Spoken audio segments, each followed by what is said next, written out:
ចឹងឥឡូវយើងបានទទួល sticker មកដល់គ្នានេះរីសពមកបន្តគ្នាជួបគ្នាខ្ញុំនៅវីដេអូថ្មី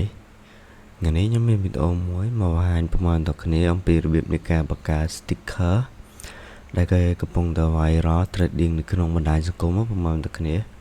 គឺនេះគឺជាប្រភេទ sticker ដែលខ្ញុំបានបង្កើតឡើងហើយថ្ងៃនេះដែរខ្ញុំនឹងបង្ហាញប្រមាណដល់គ្នាអំពី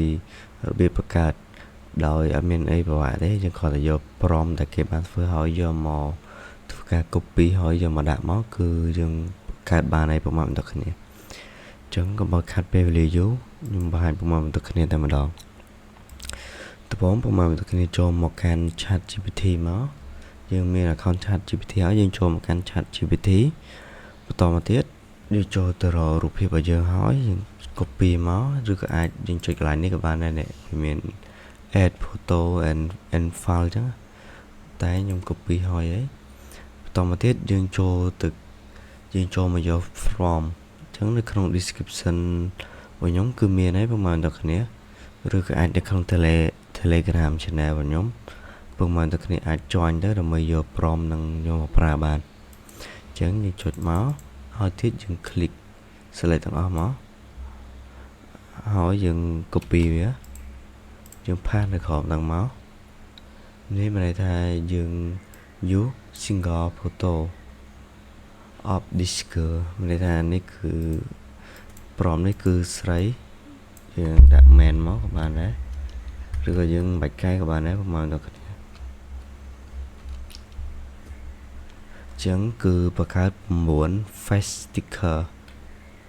គឺ3 row 3 column ប្រហែលដល់គ្នាអញ្ចឹងអានេះគឺយើងមិនបាច់ចាំកែសម្រួលក៏បានដែរយើងចុច send prompt ហ្នឹងមកទៅបន្តមកទៀតយើងធ្វើការរងចាំប្រហែលដល់គ្នាយើងចាំមកទោះយើងនឹងទទួលបាន sticker ដែលគេកំពុងតែ viral ហ្នឹងហើយប្រហែលដល់គ្នានេះដូច sticker ខ្ញុំបង្កើតមុនហ្នឹងអញ្ចឹងណាតែឥឡូវខ្ញុំធ្វើការរងចាំមុនហ្នឹងខ្ញុំបង្កើតហើយម្ដងហើយឥឡូវខ្ញុំធ្វើការបង្កើតម្ដងទៀតដើម្បីបង្ហាញប្រមាណដល់គ្នាអញ្ចឹងសម្រាប់ការបង្កើតគឺអត់មានអីអ្វីប្រមាណដល់គ្នាអាចធ្វើការដាក់ទៅរូបភាពមកយើង copy prompt ហើយយើង